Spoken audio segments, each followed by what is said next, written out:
Revelation 3643. From the 31st of December 1945.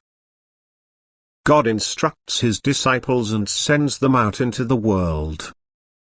The spirit of love must rule you if you want to unite with eternal love.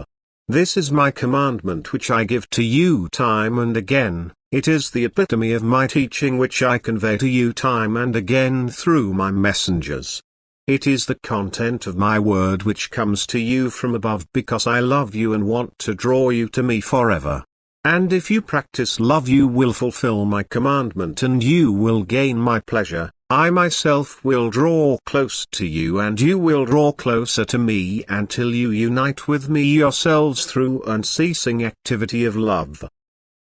And therefore I repeatedly send my messengers out into the world, my disciples, who are to instruct people in my name, who are to preach love to them and thus make my will known, because I want to help people to redeem themselves, to shape themselves into love in order to be able to become blissfully happy.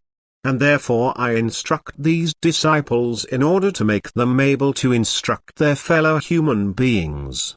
I impart my word to them and show them the path every person has to take in order to be able to unite with me eternally. I myself instruct my disciples and send them out into the world with a task to be active on my behalf, because people shall be given the right knowledge of my will, of my commandments, of their task in life, of their goal, of their imperfection and of my greater than great love which wants to educate them into perfect beings so that they will become blissfully happy. They can only be informed of everything through my word, and thus they must be informed of my word through servants who have received it from me myself, who are able to pass it on in all purity as it originated from me. And these servants are my disciples whom I send out into the world. Whoever listens to them listens to me, and whoever takes their words to heart listens to me. He obeys my commandments, he fulfills my will, he shapes himself into love and seeks and finds unity with me. My word only teaches love and is therefore always recognizable as my word as soon as it is offered with love and points to me, the eternal love.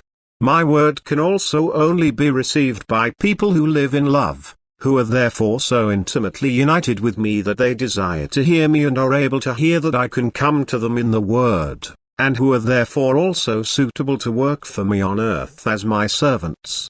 Again, to educate people to love by bringing them the word which originated from me. I myself am the word, and if people want to unite with me they first have to let me speak to them, they have to know my will and strive to fulfill it. And since my word only demands loving activity from them, since this alone is my will that they keep my commandments of love, they only need to let their own will become active and shape themselves into love in order to unite with me, who is eternal love myself. But then they will also be unspeakably happy, for a union with me signifies redemption from bondage, from the bondage of the one who is without love and therefore stands at the greatest distance from me, who is an enemy of the souls and seeks to corrupt them and whose endeavor is to remove them from me, thus to seduce them into unkindness and thus to plunge them into ruin. My word, however, is the path to beatitude, my word is enlightenment and guidance, my word gives strength and grace and safely leads to the goal. For anyone who hears my word and faithfully accepts it into his heart will also constantly be active in love and thus redeem himself, because I draw him to me and will never again let him fall into the hands of the one who is my adversary. Amen.